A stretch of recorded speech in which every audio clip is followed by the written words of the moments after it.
Kudos, you sealed the deal, the money's in the bag. Now what? How do you deal with investors from here on out? How do you run your board of directors? Listen, investors aren't just pockets of cash. They're partners in your company's journey. Here's how you can make the most out of this partnership. Number one, regular updates. You need to send out KPIs and financials either monthly or quarterly. This keeps investors in the loop and close to you. Make sure to have a consistent template. Two, business plan updates. A business plan is a living document. Whenever you need to update your budgets, you need to inform your investors and get approval from your board. Think of your investors as an extension of your finance team, so make sure to send them the underlying Excel for any new budgets. The last bit anyway, keep it clean. 3, establish a rhythm for your communications, whether that's weekly, monthly, or as needed. You're the captain of the ship, so you should decide how hands-on or hands-off you want your investor to be. Just make sure to have some consistency and align early with your investors. 4, stop the pitch mode right now. Once the money's in the bag, stop pitching your investors. Be open about your problems and lean on them for support. They're already married to you. Stop trying to impress them and use them when you have a problem. Understand that some investors can be more than just money. Use them. Tap into your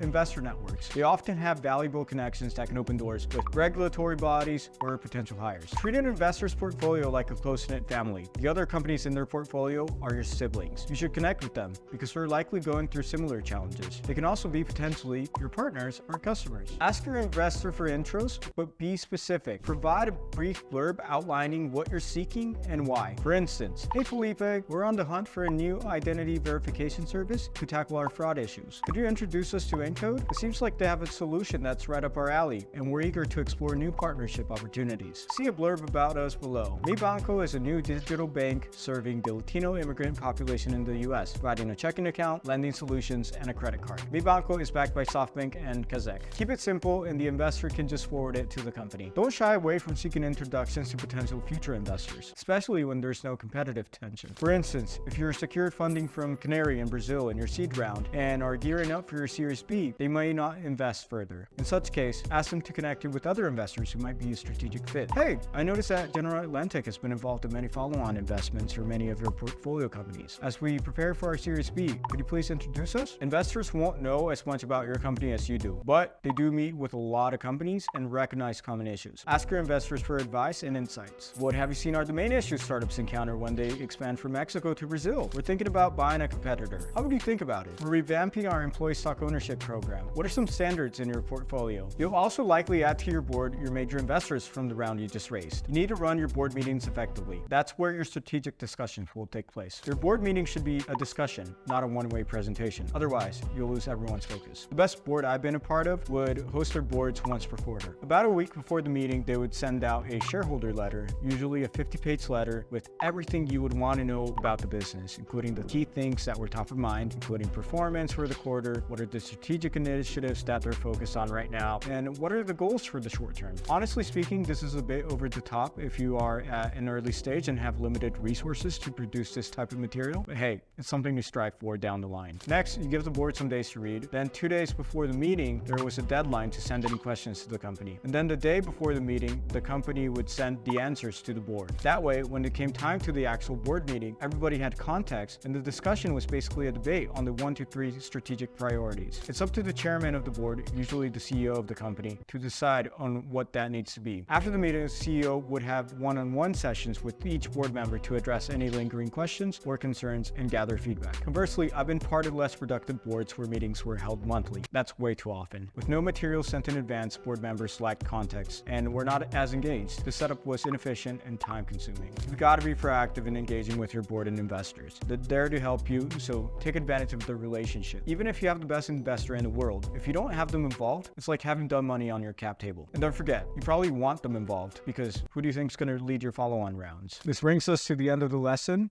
Thank you for watching, and we'll see you in the next video.